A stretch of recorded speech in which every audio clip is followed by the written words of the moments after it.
So important topic I want to get across to people is the mitochondria organism that lives within the cells of our body is linked to energy. Once that's basically burnt out, your energy, and you go, oh, you're buggered, and basically your testosterone lowers and everything, and you decrease and all that stuff. So this is where it's important to realise that you get a greater metabolic shift. So and your insulin goes back up massively. So those people that sustain from having fats and carbohydrates and sugars in their diet and all that, or they just have big meals every now and then, one, you're going to deplete your insulin probably, just having that big meal, and you won't become fat efficient throughout the day.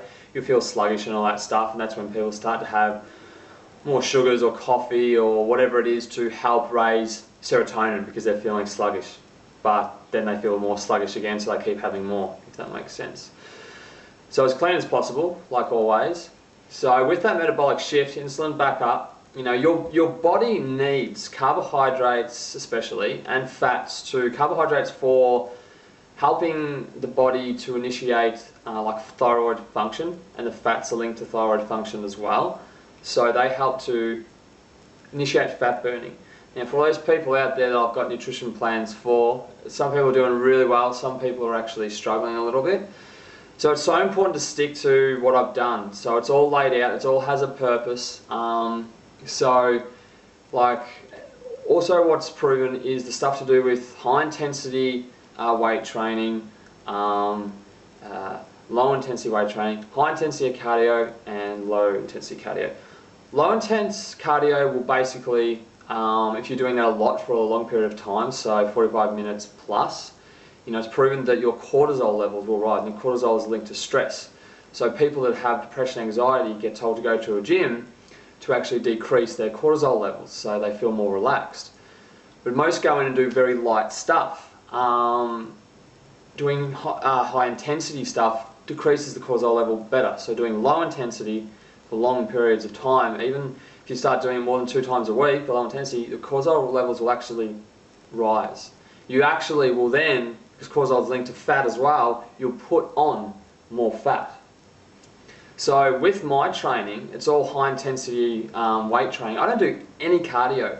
I can manipulate with my timing, with everything, and I can build muscle, and I can actually lose body fat at the same time, still sleep well, still feel well, still go to the toilet fine, because these are very important factors to take into account.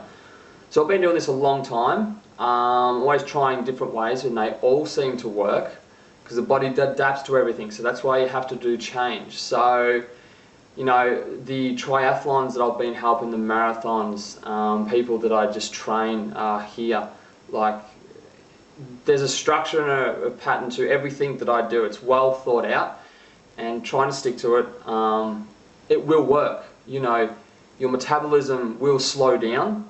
Literally, you need it to be fast. It will slow down if you don't have fats and carbohydrates to help it keep going. Now, you don't need a lot. If you're not training at all, and all you're doing is just, say, walking, yes, you don't need a lot of energy at all. But on that note, if you have crap food, it will store immediately. It won't burn, and you will decrease your insulin rapidly because your insulin will be in a very neutral state. It won't have any spikes from no intense cardio. So whatever crap you put in, it goes right down, and then everything else, maybe for the rest of the day, could be, for the rest of the day depending, will store as fat. And you'll feel sluggish, you'll feel worse. So it's understanding how the body works. Sorry it went on a bit long. I'll put some more stuff in there, but anyone needs some help, nutrition-wise or training-wise, let me know. I guarantee it'll work. Yeah, cool.